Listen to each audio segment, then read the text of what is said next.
All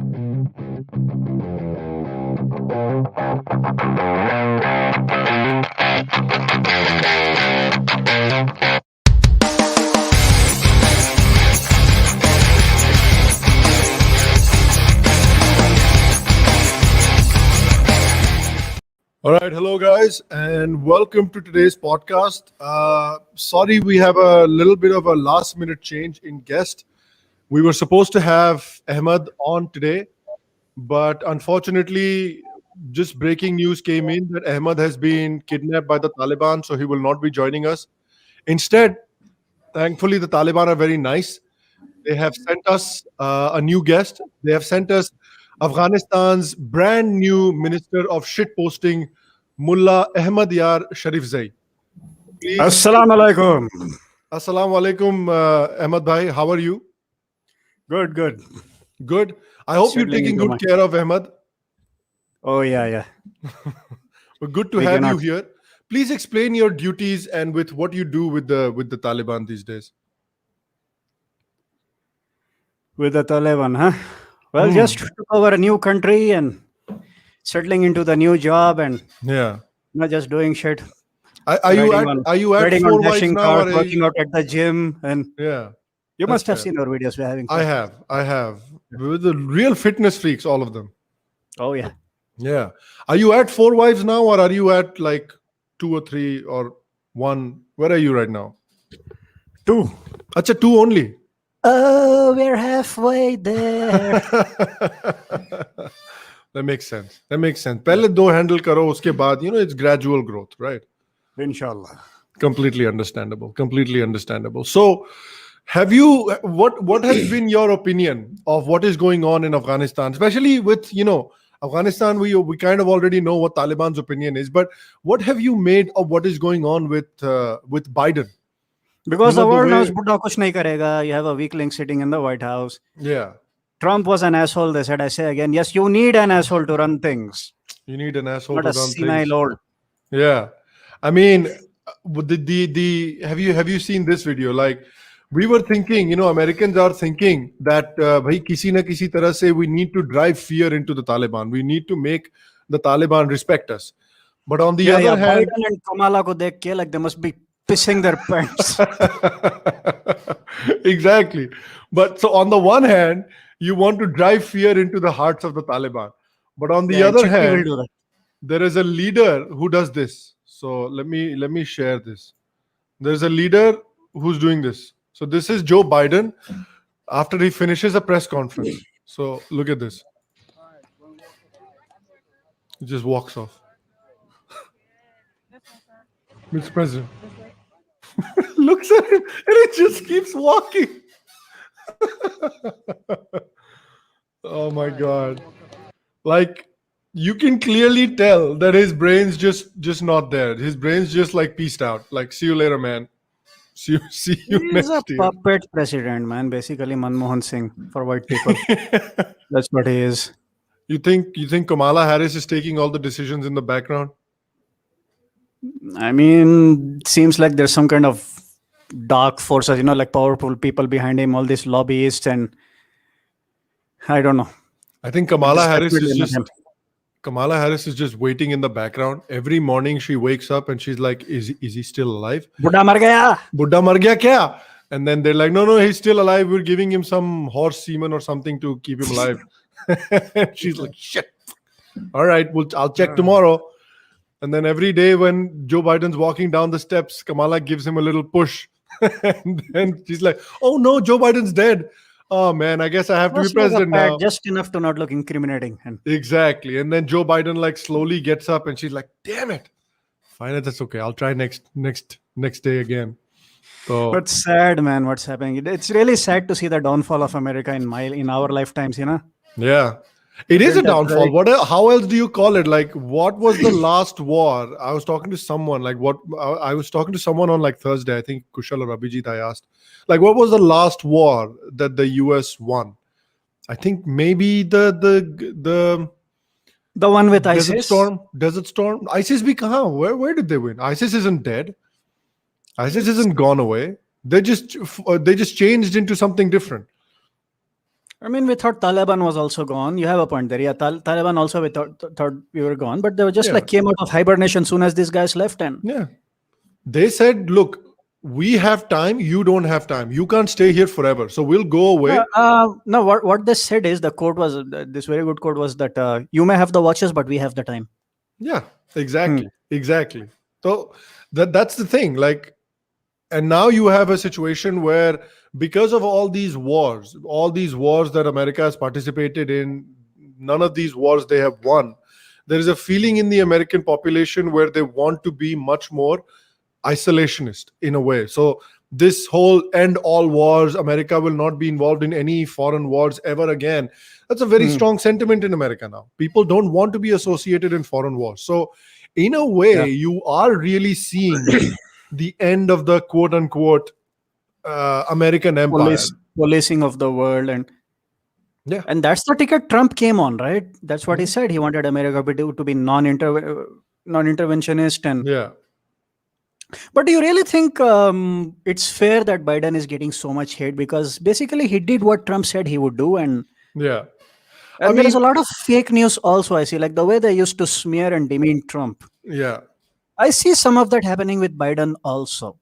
To be fair, just we are No, not you're Biden right. fans. You're But right. still. So look, there's two places where the criticism of Biden is coming from. The first place criticism of Biden is coming from is from the sort of military industrial complex who are sad that they will not be involved in this war anymore. So they cannot continue to make money and they Yeah, cannot continue to sell weapons and they cannot continue to sell, bombs and planes and stuff like that.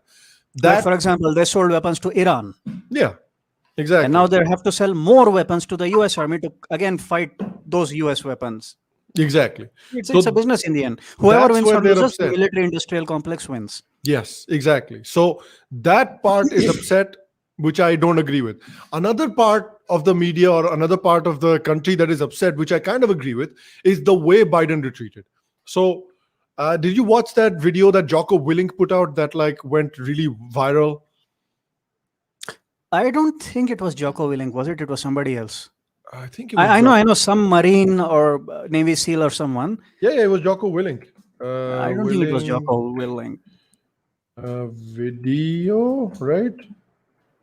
That's wait, I think it was like the It Biden wasn't Jocko video. Willink. If it Who was was it? Jocko Willink, I would know.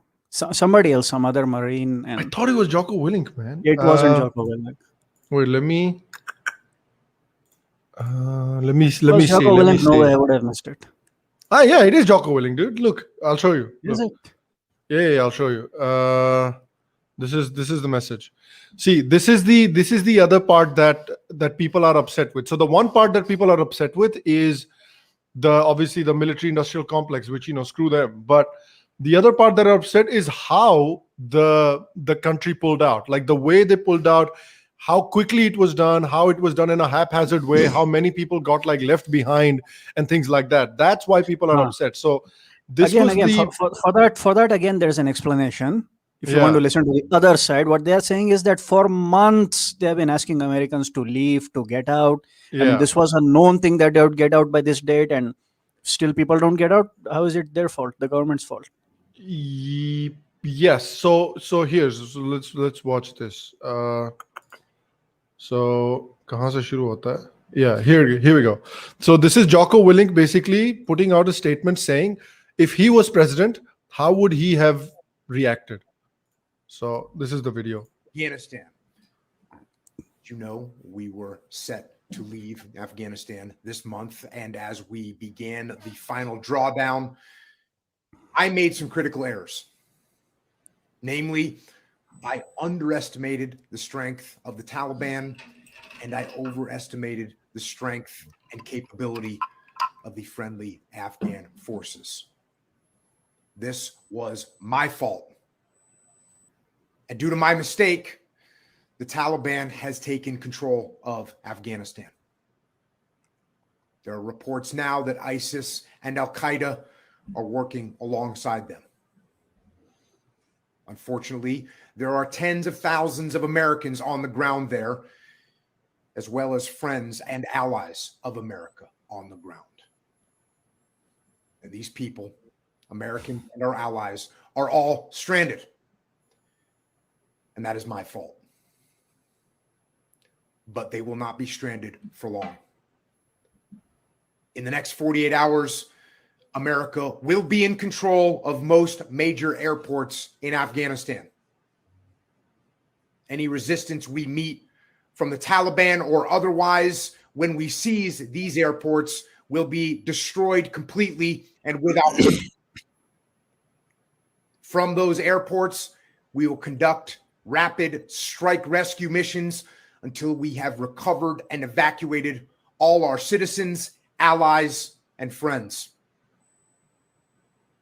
Any person that interferes with these operations will be killed. We will also recover or destroy all aircraft, vehicles, weapons, and sensitive equipment that we left behind. So there are three questions. So that's it's a longer video. I can't find the longer video. I might have to look for it, but you can put the link yeah. for But those you get the idea. Yeah, you get the idea. again, I don't know, man. I don't know what to believe now. There, one side is saying that they left behind billions of dollars of weapons, but apparently those weapons are useless. I heard that I They're don't all know in how a state of useless those weapons disrepair. are. I think those weapons are they've left not just weapons, but they've also left like vehicles and like helicopters and stuff like that. And yeah, the Taliban aren't trained to drive those vehicles or fly those helicopters, but then that's what they're doing. They're partnering up with like Pakistan and they're But partnering they up with have China. they have been trained in weapons. They know how to use rocket launchers. Yeah. So I mean, they have some training, but when it comes to the training for the rest of the stuff, They did get their hands on a lot of stuff, but it's not as bad as the media is making out to be. Because I've seen images, I've seen those pictures. The helicopters, they have smashed all the, all the meters and all the gauges and dials, and many vital parts are missing. So that's the other thing that I think that people are upset about is how the evacuation was done and why they gave up control of the Bagram Air Base, which was the biggest air base for the US in Afghanistan, where they could have done most of the evacuation measures. Like they could have gotten out a lot of Afghans, they could have gotten out all the Americans, and they could have done it much safely on Bagram Air Base rather than Kabul airport. So that's the other thing that they're, I think, angry about, which that also, one I kind of understand. That one I kind of understand. Also, I heard that the local Afghans who helped these people, not only have the Americans left them hanging there, they've also left behind all their data, their names, their biometrics, so the Taliban can find them. Yeah. So if you don't get them out, you're essentially condemning them. I mean, now you can understand their desperation, why they were hanging on to the outside of a plane to get out. Yeah. Those people are really screwed. Yeah, they are. And, it really has kind of all of this stuff, like Biden with his COVID and his mask mandates. And now again, like in America, 2 months ago, they got rid of all mask mandates. Now you are allowed to, if you're vaccinated, you're allowed to go anywhere. You're allowed to be outside. You're allowed to go to like a grocery store without a mask on if you're fully vaccinated. Now, even if you're fully Americans in masks, man, like, why is there so much anti-maskers there? Like, what's the big deal? It's just a mask. Yeah. Because of Bangalore pollution, I've been wearing a mask here for years before even COVID was a thing. Yeah. I think the problem is that now they're saying that you have to wear like a mask everywhere. Like no matter where you go, even if you're fully vaccinated, you have to wear a mask everywhere. And I can understand that because of the Delta variant and stuff like that. So just like wear a mask and I kind of get where the government is coming from. The government will do what it needs to do to like save its own ass, because tomorrow, if vaccinated people start getting a lot of breakthrough cases and maybe even some people die, then it's going to be on the government's ass. They'll have to deal with all the negative press. They'll have to deal with all the negative reactions and stuff like that. So I kind of understand that. But at the same time, man, like stop shutting down restaurants. It's just the more you shut down, the more this problem won't just keep going away if you keep shutting stuff down. So asking people to wear masks, that I understand. If private businesses want to ask people to wear masks, I understand, irrespective of their vaccination status. but stop like shutting things down anymore. I think that's where people are getting upset. People are getting upset at like shutting things down. You know what I really don't understand? One thing that I really don't understand, Ahmed, is people that still don't want to get the vaccinations. People that are like, yaar, main healthy hu, mere ko nahi chahiye. Abey le lena bhai. You don't have to pay for it. You don't even have to pay for it. Just go to a bloody place and get it. Like, I don't care how much I have to pay. I'll pay tens of thousands if need be. Bas jaan bache. Like, I want to save my life. That's it. Just I got my second one done yesterday, by the way. There you go. I'm doubly vaxxed. And then you're good. You can go wherever you want. You can eat wherever you want. You can, No. I don't want a mask, and I don't wear a mask, and I won't get a vaccine. What the heck, man? By the way, for those of you who don't know, for the viewers who don't know, you're ugly. You have to use a mask. Okay, sorry about that. Sorry about that. For those viewers who don't know, America right now is going through as bad a phase as India was in April, May, early this year. Yeah. They're going through the worst of the Delta wave. Of course, media won't tell you this. Yeah. Because it's all about face saving. When India was going through its worst time, they made like porn out of it, like out of our suffering. Yep. Yeah. Yeah. They absolutely their own asses. And where's New York Times with like the number of Delta variant cases, the number of people that are getting, infections in like states like Louisiana, Alabama? Nobody's talking about it. Of course not. They're suppressing everything. And to be fair, even the Indian government did. I'm sure they did. But at the end of the day, they're still like, they got out of it. They're vaccinating people. And I would like to see the same kind of like misery porn that they were spreading in India to be spread about like New York, where that Cuomo guy deliberately hit the death count in nursing homes. Like, remember back in the day when like there was tons of articles about how people are like homosexuals? Like, I identify as a homosexual. You see that? Oh, no. What does that mean? I think I missed it. I know the story of Cuomo. Liberals thought that Cuomo is doing such a good job that some people started saying that I'm sexually attracted to Cuomo because he's doing such a good job. Okay. So basically, Cuomo right now is going through some sort of, he's getting Me Too sort of. Yeah. Allegations he had to respond. Yeah, he had to respond. No, that could be. He had to resign. He had to resign. No, the thing is, he had much more serious allegations on him. Because he killed people, apparently, because of his fearlessness. A lot of thousands of people could have died. Yeah. So just to distract from that, they made up what they thought was a lesser crime of sexual harassment, and that's what's happening. Interesting. Well, he had to resign, so there's got to be like something. But he resigned on sort of his terms. He didn't want to resign because of the whole death scandal thing. Right. Because of this. So. Yeah, so you had... you see what kind of PR natak they do to protect their own. Seriously. Yeah, that's what I'm saying. Like, look at this. This right here. This is it. So, Urban Dictionary adds term homosexual and mask hole in light of the coronavirus pandemic. What's a mask hole? Let's begin with those who are smitten with the Cuomo brothers. They are homosexuals, a term created by Randy Rainbow. What the is there? Rainbow. Randy Rainbow, the comedian and singer whose parody videos about all things Trump administration against the backdrop of musical numbers go viral as soon as they hit the internet. He released a video professing his love of Governor Cuomo against the backdrop of the track Sandy from the Grease. Okay, so homosexual is in love with competent, reassuring governance by a leader who uses complete sentences and displaying common sense during a pandemic. Cuomo Bhakt. That's basically that's the definition of Bhakt. That's what it is. After watching today's New York State pandemic news conference, I officially identify as a homosexual. Bataiye. This is how the American empire falls, dude. Right there. Yeah, basically, I think I've said this many times before. It's like that meme, man. Tough men create good times create weak men create bad times. Right now, America is in the weak men create bad times phase. Yeah.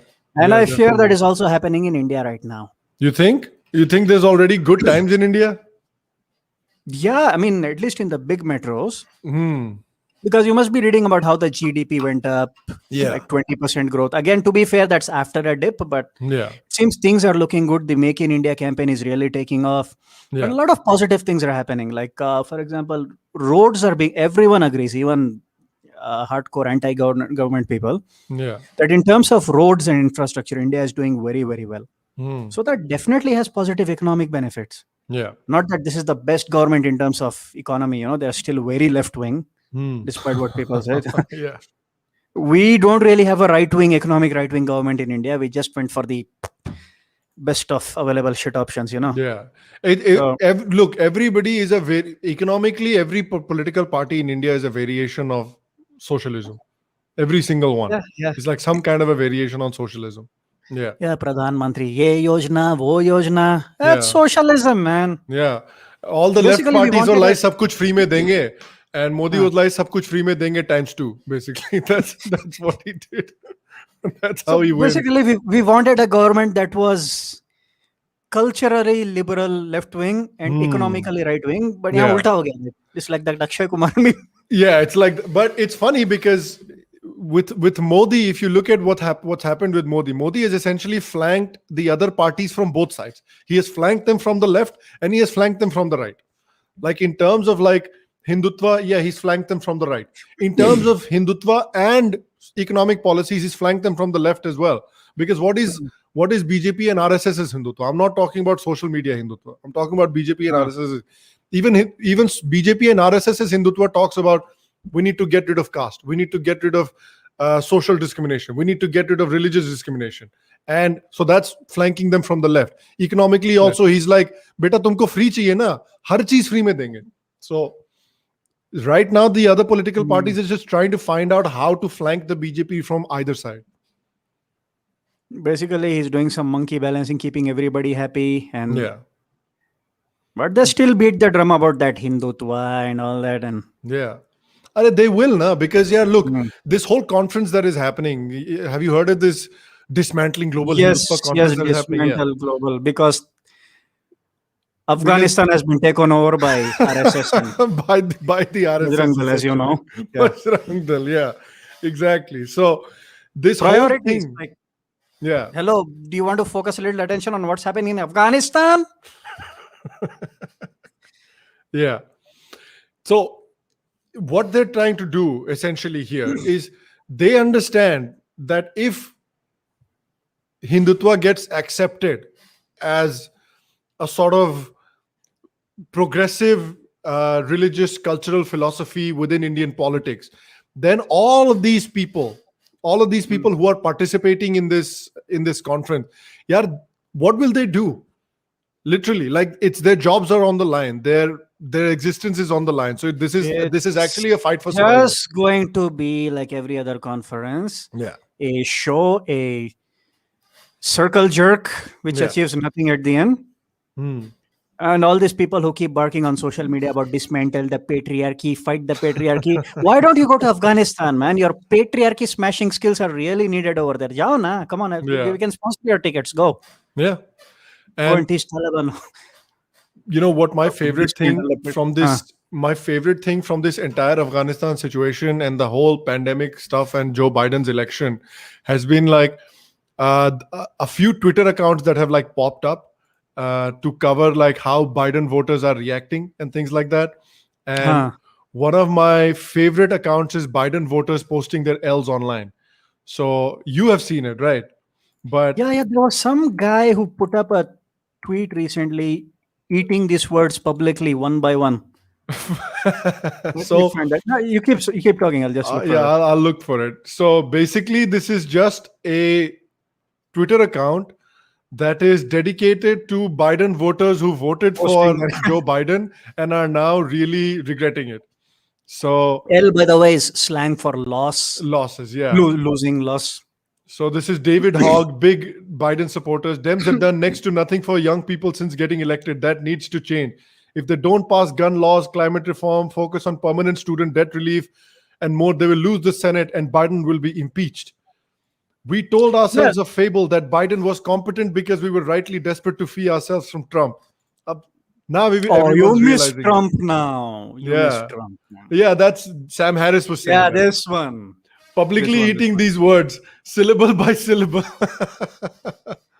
Oh, poor Sam.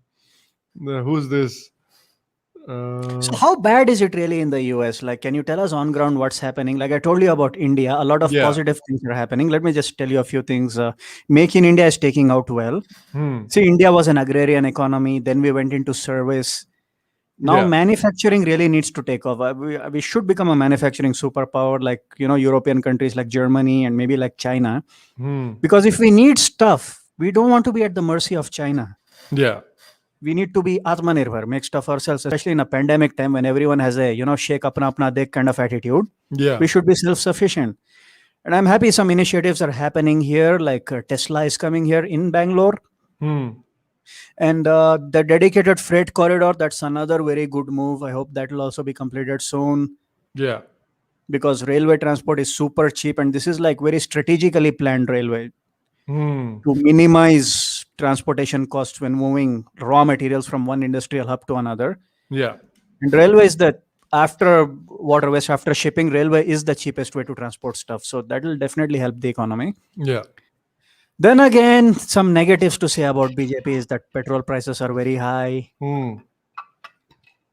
I don't know, man. Every government in the world has some way to screw their people. There's negatives. Yeah. There's socially, there's negatives as well. Even from a cultural standpoint, there are negatives as well. One of the things that people have been asking since the BJP got elected was the two big demands have been that you free the temples from government control, just the way other religious institutions are free from government control. Similarly, free majority educational institutions from government control, the way other religious educational institutions are free to teach whatever they want. They don't have to abide by RTE and things like that. But Hindu educational institutions do. Those are the two big ones that people have been saying, that if you want society to like be able to take care of itself, educate people properly, then you have to make sure that they have the freedom to expand, teach, and operate however they want. But those two things have still not been provided. It's almost 8 years into Modi's tenure, but those things have still not been provided. So there are negatives also. Without a shadow of a doubt, there are negatives like also. when I was studying college, our fees was limited by the government. So what do they do to earn more profit? These colleges, they cannot increase the prices. So what they do, they cut back on quality, on machinery, on equipment, on facilities. That is hampering growth. Yeah. I mean, if there are people who are willing to spend lakhs on their kids' education, let them. Let it be a free market for education. And speaking of free market, what happened in the early 90s in India with the economic reforms? What happened with industry has not happened with farming. Yeah. Which is why the farm laws are being brought in, and our buddhijeevis are doing everything they can to oppose it. They're idiots. Like I spoke to a Punjabi farmer for 1 hour, more than 1 hour. These laws are ridiculous. You'll facepalm when you hear some of these things. Like we badly need reform. Yeah. So what was the argument? Like what did you guys argue for an hour? I didn't argue. Like I just found out. I asked him. Okay. You being a farmer yourself, tell me what's happening. Like why not hear it directly from the source? So he told me some of the things he told me was first of all, no matter how capitalist, right wing we think we are, libertarian, whatever, food is subsidized by every government. Because if you pay the actual market price of food, all your life will be like a hunter-gatherer. You'll have to live your life just to eat, just to find food. You won't have money to buy a phone, a car, an apartment, nothing. So all food is government subsidized. That is there. And another very important point, these farm laws, what they are as of now, they were made in times of shortage, in times of famine. Now we're in a time of excess. There is overproduction. Indian granaries are overflowing. You cannot have laws that were made in times of shortage. They cannot operate under these conditions. When you have excess, they have ridiculous laws like you cannot store above X amount of tonnage or you'll get arrested. Yeah. That was to prevent black marketing and shortage. Now we don't have a shortage. Why do you still have that law then? And I think you're not supposed to own more than 8 acres of farm or something. Yeah. Now technology has progressed so much. You can invest in machinery, Hmm. but you need a certain amount of land to justify that cost of machinery, right? Yeah. Farmers are being prevented from expanding and automating because of that. Now they have to lease out land, and it's a complicated process and lots of things, man. These farm laws are badly needed. Also, if I'm a farmer in Karnataka, Yeah. farming somewhere on the outskirts of Bangalore, which borders with Tamil Nadu, Hmm. my produce, like there is a guy, a Tamilian guy standing on the other side of the border saying, dude, I have money. He's literally throwing money at me. Give me that stuff. I'm ready to buy it. Give it to me. I cannot, by law, I cannot. I have to drag my ass to the APMC and sell it there only for whatever price. Really? Yeah. Yeah. So there you go. This is the farm laws as of now, which they're trying to Yeah. change. They're trying to enable farmers to sell to anybody. Yeah. But our Buddhijeevis are opposing that. That's exactly. But Hmm. if you operate in the opposed, they're operating in opposed mode. Ki kuch bhi karenge, we'll oppose it. Like 90% of the country was in favor of getting rid of Article 370 and integrating Jammu and Kashmir, but they wanted to oppose it because they're in opposed mode. So you need to understand where to oppose and where to agree. Like No. We just oppose everything. Yeah. Everything Modi says. Yeah. Like This is even what I Aam talk about Aadmi in my Party was smart enough to be like, nahi yaar, ye 370 people want to get rid of, so let's just support it. So they supported it. Bloody Kejriwal supported getting rid of Article 370. At least learn from him, man. Yeah, it's been 2 years. Yeah. I still don't have an opinion on 370 because What I do you don't know. I really don't know. I didn't bother to read up on it much, so I don't know. I'm just hoping good happens. Yeah. And obviously, the Kashmiri, some of the It's locals are not basically very. like, imagine if Karnataka tomorrow got a special law which exempted it from any governmental law, which gave special privileges to a certain group of Karnataka residents and took away those privileges from another group of Karnataka residents. Like Karnataka had special privileges that no other state in the country had. That's basically what was happening with Jammu and Kashmir.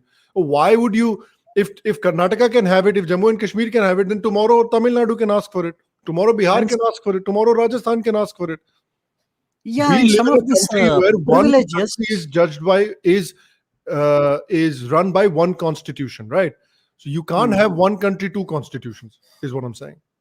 I mean, you can. That's how federal governments work, right? Sure, but like your state cannot overrule federal laws. Like that then true. the whole Correct. process of federalism is defeated. Yeah, as long as it stays within the boundaries of the federal government. Yeah. And some of these privileges were not really privileges. They were actually hampering economic growth and stuff there. Like, for example, outsiders were prevented from buying land. Yeah. Which is not necessarily a good thing, because if some major industry or hospital chain wants to invest there for the good of the people there, they cannot. Yeah. That's why that could be keeping Kashmir backward. That's exactly right. And the people that are coming in, they're not allowed to do anything other than government jobs. So you have like a talented kid from a migrant family that settled in Kashmir for like the last 2 generations, for example. Settled in Kashmir for the last 2 generations from a migrant family, but because he's from a migrant family, he can't buy property and like start a business in Kashmir and make Kashmir more prosperous, because he's only allowed to do a government job. So how is the bloody state going to grow? Yeah, which is why you have the stereotype of Bihar and UPSC. Yeah. Because that is their only way out, only way to a good life. Exactly. You have talented kids who are like, yaar, kya kare, ab government job hi karna padega. There's no opportunities here. Plus, I guess if people are gainfully employed and have lives, they won't throw stones. I mean, that's not necessary. I don't think that's necessary that if but they're gainfully employed, they won't it's throw not stones. necessarily this goes more than economics, as we know. There are other motivations, no matter how rich they are. Yeah. But I think it does definitely help. I think it does definitely help.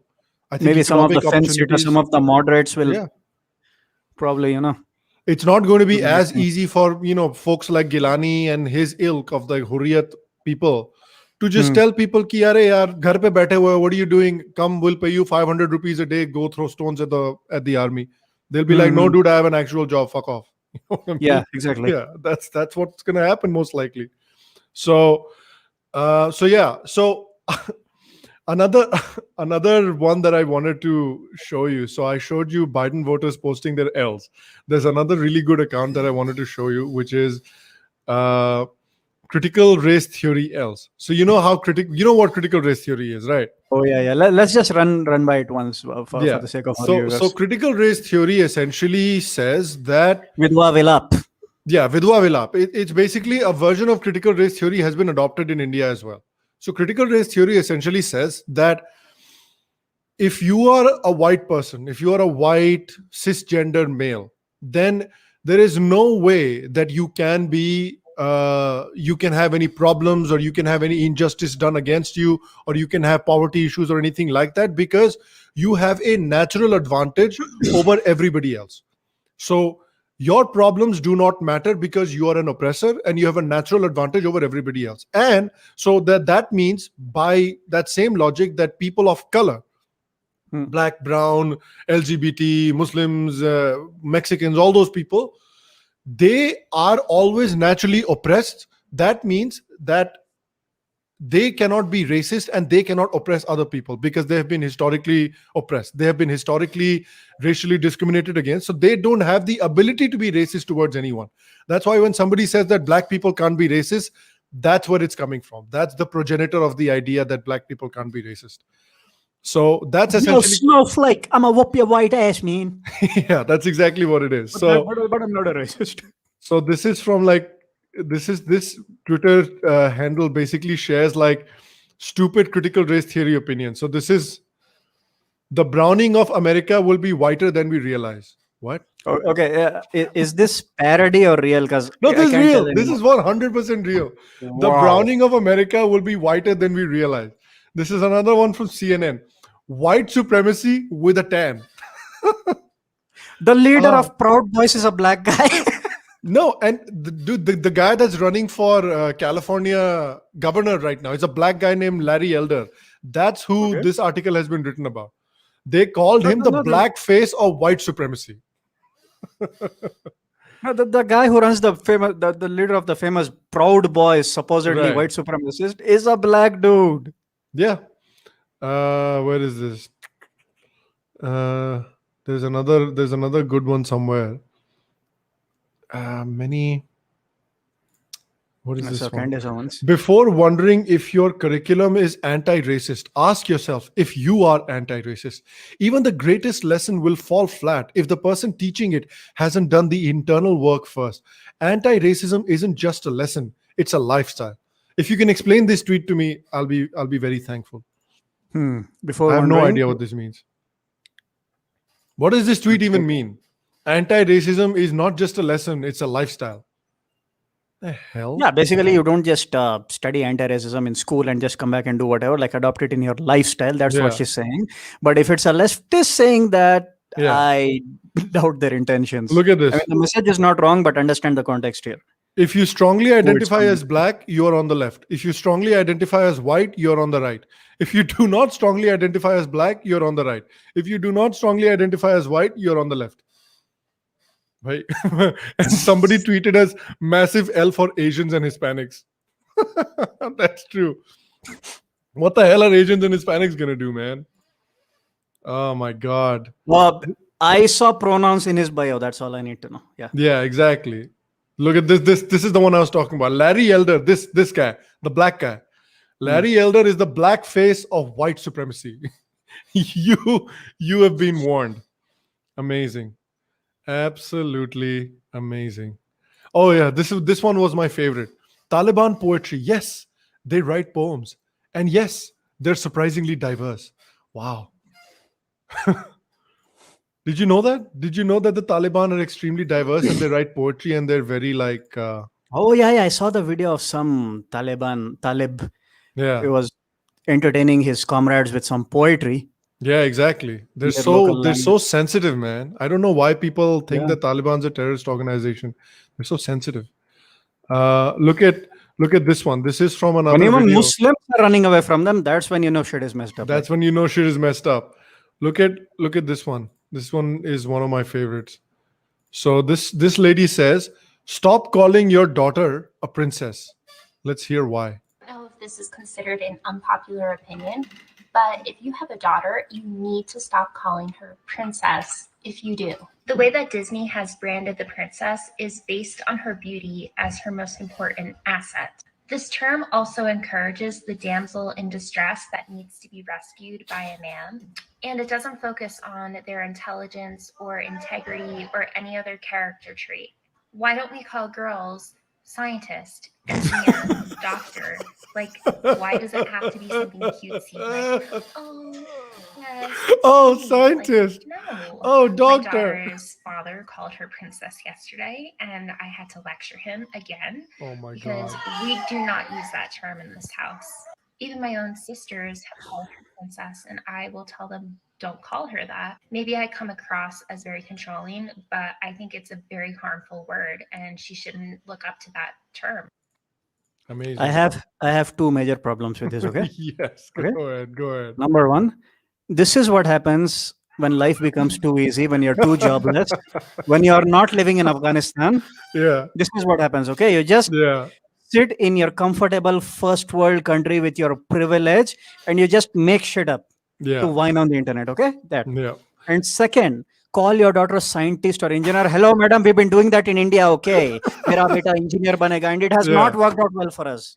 Please don't start that there. But think about it. Like you have a little daughter and she comes up to you and she says something and you're like, hi, princess. But instead of that, you have to say, hi, scientist. Hi, your 2-year-old daughter, you have to call her hi doctor. Hello, hi, doctor. epidemiologist. Hi, ophthalmologist. Hi, blood donor or something like that. Hi, gender studies professor. Gender studies professor. Yeah, exactly. Somebody wrote, she's leftist Karen. Yeah, she is. She's leftist Karen. Karens are usually leftist only. There's some right-wing Karens, like anti-vax Karens, but like she's a leftist Karen.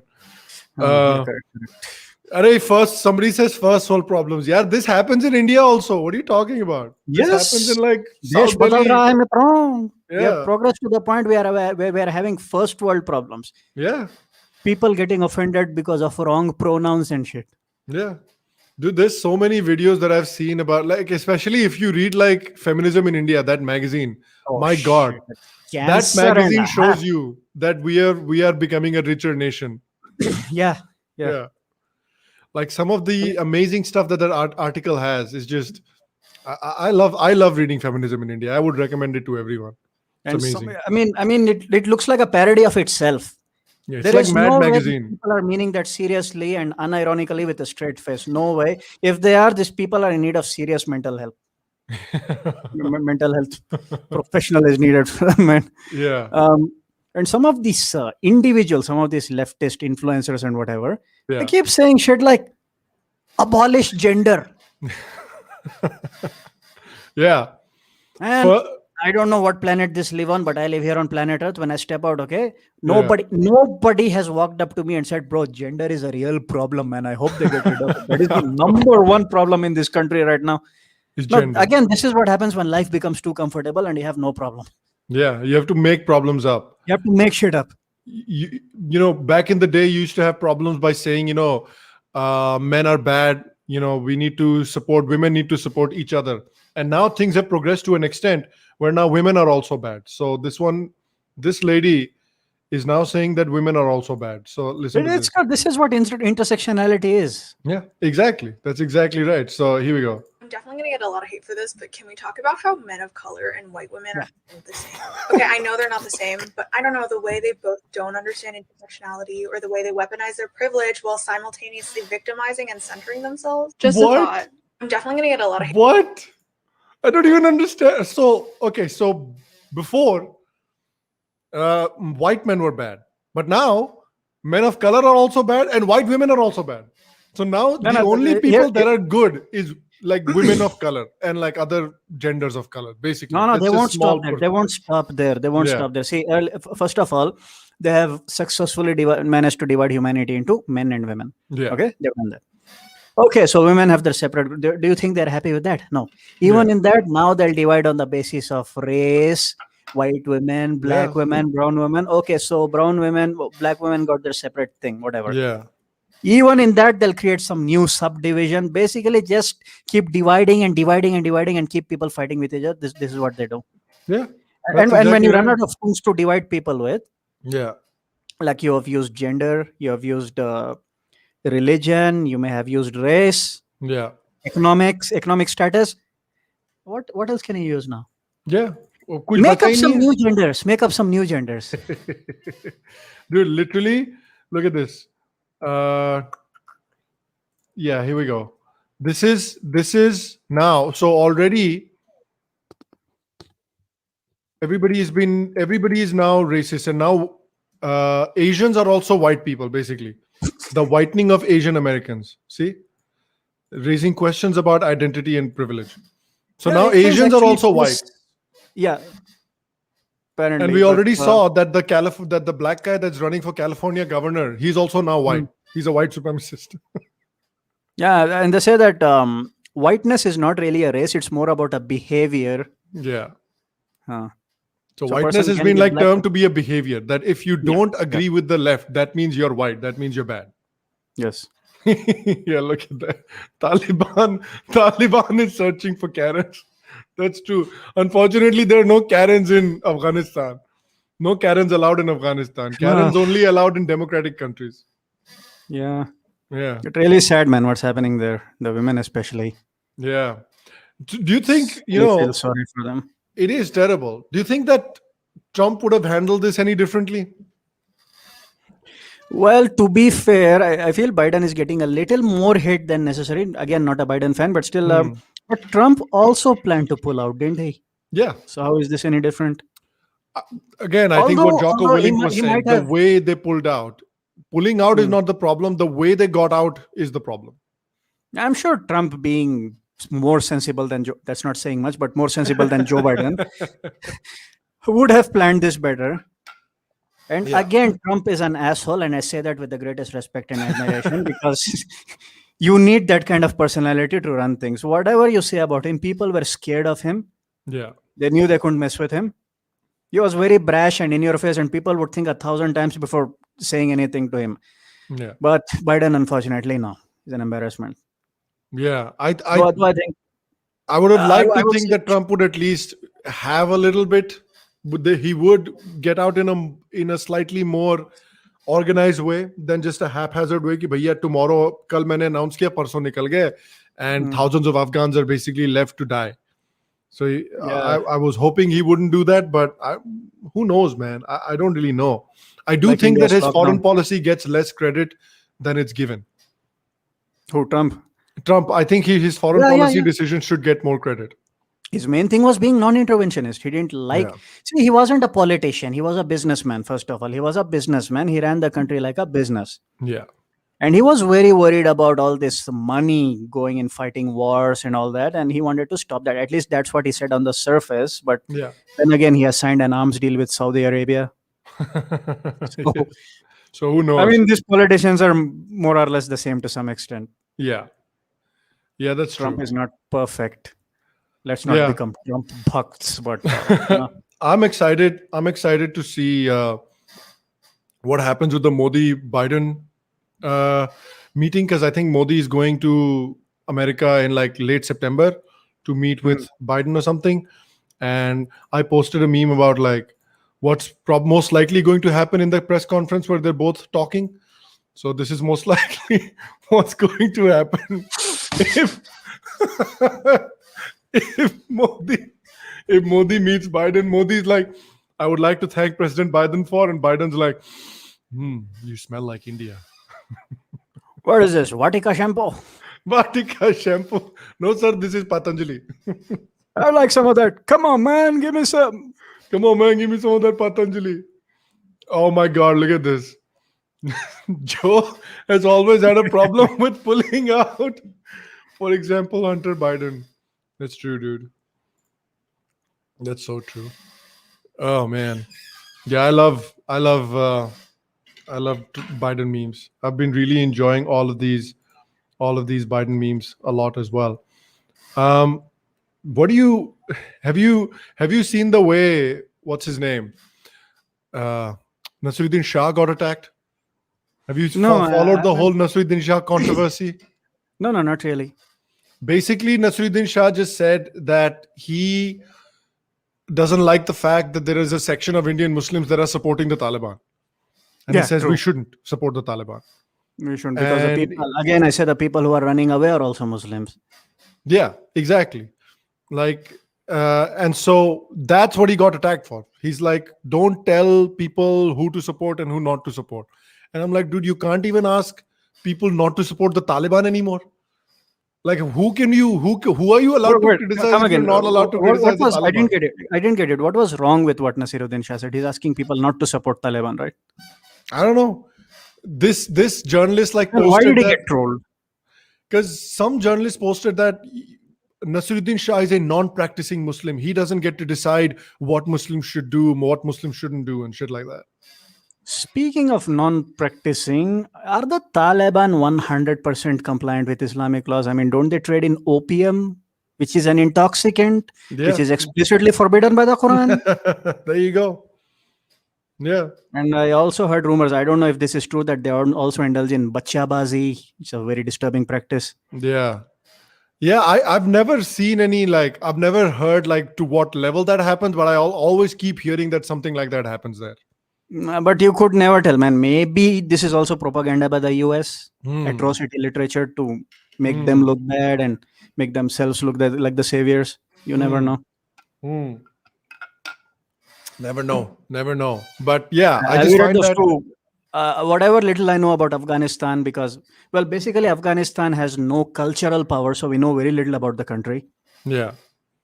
Afghanistan what was the most popular thing? Bollywood was the most popular thing. Everybody was watching Bollywood before the Taliban took over. And most people, their knowledge of Afghanistan is gleaned from those two Khalid Hosseini books, 1,000 Splendid Suns and Kite Runner. Yeah. But to what extent is that true? I don't know. Yeah. So we know very little about Afghanistan. It's also interesting because even within Afghanistan, people tend to think of Afghanistan as like a homogenous country, which it's not really. I did a podcast with Abhijit Iyer Mitra that really was very eye-opening, because he wrote an article in, I think, Chanakya something, some Chanakya named magazine. Charwaka podcast? Is No, not there. But he wrote an article in this Chanakya magazine. But he talked about he traveled extensively through Afghanistan. In 2019, he went to travel to Afghanistan, and what he saw there was really something very different from what he had expected, because he had expected Taliban to be like this homogenous entity, but it's not. No. And even neither is Afghanistan. Central Afghanistan. It's too tribal. Yeah. And central Afghanistan used to have, back in the 1800s and stuff, central Afghanistan used to have a huge Hazara population. It was almost known as Hazaristan, where there used to be a huge Hazara Shia population, and it used to be like a Shia state almost. And the Shah of Afghanistan in the last 100 years has converted a lot of Hazaras forcibly into Sunni Islam, and has basically scattered them throughout the country rather than just from stay in central Afghanistan, because he thought that they will become a political force. So that happened. Other than that, there's even in the Taliban, people think of the Taliban as this Pashtun force, but Taliban has Pashtuns. Taliban even has some Shias. Taliban has Uzbeks. Taliban has Tajiks. Taliban has all kinds of people involved in the Taliban. So Taliban is a terrorist organization. At the same time, Taliban is an Afghan nationalist organization. So it's both. And Afghan nationalism, that's a very weak concept, because the country is so divided. But you know what? First of all, my mind is befuddled. I still cannot get over the fact that Abhijit Iyer Mitra went to Afghanistan and came back in one piece. A gay kafir man with a mouth like his. Yeah. How? He probably just kept his mouth shut, man. Something that he can't do in India, he had to do in Afghanistan. He's like, beta, kuch bolna nahi, chup rehna. Miracle how that guy survived. I'm not entirely sure if people knew that he was gay. I'm not sure that everybody that he met knew he was gay, but I'm guessing that maybe somebody had to have known. But yeah, it is a bloody miracle. That's true. And yeah, Afghanistan, I have been doing a little bit of research, watching videos about Afghanistan and stuff. It's basically it's because of the geography. Yeah. It's all mountains, and like tribes and settlements separated by mountains and very isolated, like they have no connection with each other.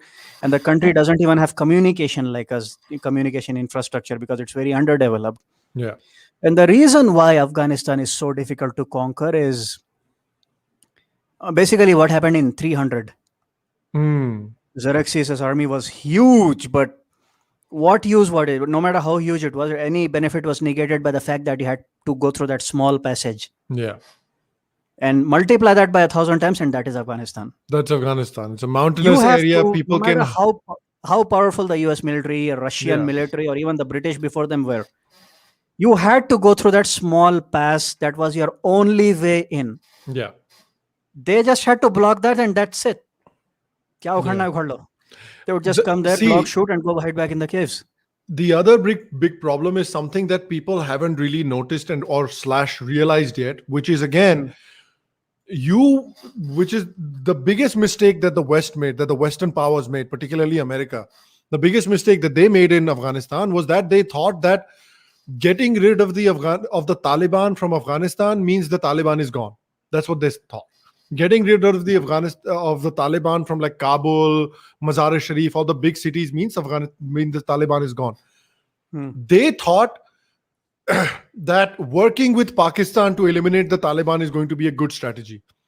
Either they didn't realize that Pakistan is basically the papa of Taliban, or they chose to ignore it.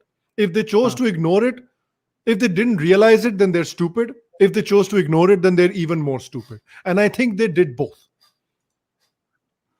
Well, there could also be the hand of the military-industrial complex in this, because like I said, whoever wins or loses, the military-industrial complex always wins. So I don't know to what extent that angle is there. Yeah. Yeah. And see, there's a difference. I think there is really a difference between like sort of from what you're saying, like conquering Afghanistan and keeping Afghanistan. A lot of people have like conquered Afghanistan, but nobody has really kept Afghanistan. You know what I mean? Like it's never been part of an empire for very long, simply because of the reasons that you already stated. I think the biggest mistake in all of this has just not realizing where Afghanistan gets its ideological and financial help from, which is Pakistan. So if you don't go after Pakistan, then forget about getting rid of the Taliban. It's not going anywhere. Pakistan, the same country that had Osama bin Laden, right? Yeah, exactly. You wanna partner with a country that basically was hiding Osama bin Laden in a bloody right next to a big military compound, and you're telling me that the Pakistani army didn't know about it. Yeah, kisko bana? Apparently, they're celebrating in Pakistan like it's their victory. Yeah, it is their victory. In a way, it is their victory. Because if it is their victory, if they're so happy about the Taliban taking over, would they like the Taliban on their streets, putting their women in burqas, beating them up? I mean, the Pakistanis are happy to do that themselves. Pakistan is pretty liberal. I mean, liberal is a relative term. Yeah, but you're thinking of the Pakistan that exists in like Lahore, like that exists in Punjab. Outside of Lahore, in the villages, in smaller towns, they don't hate the Taliban. The Punjabis in Lahore hate the Taliban because they don't want their lifestyles to be cramped on. Yeah. And by the way, Taliban it's not like Afghanistan and Pakistan, like there's a demarcation because of the mess that is the Durand line. Yeah. Yeah, and Taliban doesn't even recognize the Durand line. They're like, we don't even recognize this. Taliban and the nobody in Afghanistan has recognized that line. Yeah. Because it was drawn not on the basis of geography, not on the basis of ethno-linguistic discussions. It was just, I don't know. Yeah. Yeah, so tomorrow, right now, Pakistan is celebrating, but tomorrow, if the Taliban shows up on their doorstep, it's going to be a whole different matter. They're already celebrating in Quetta. They're already threatening the border police on the Peshawar after. I saw the footage. Yeah, they're mocking them, and these guys are much better armed than the Pakistani military. Yeah, they actually have experience of battle. Funding. Yeah, they actually know how to win battles. They actually know what it means to win a battle, unlike the Pakistani military. Yeah. Yeah. If you have any experience of winning a battle, you normally have an advantage. So that is going to be, it's going to be very interesting to see how it develops. Right now, Disturbing obviously, times ahead, Pakistan, man. Disturbing times ahead. I don't know. Maybe India could also be negatively affected by this.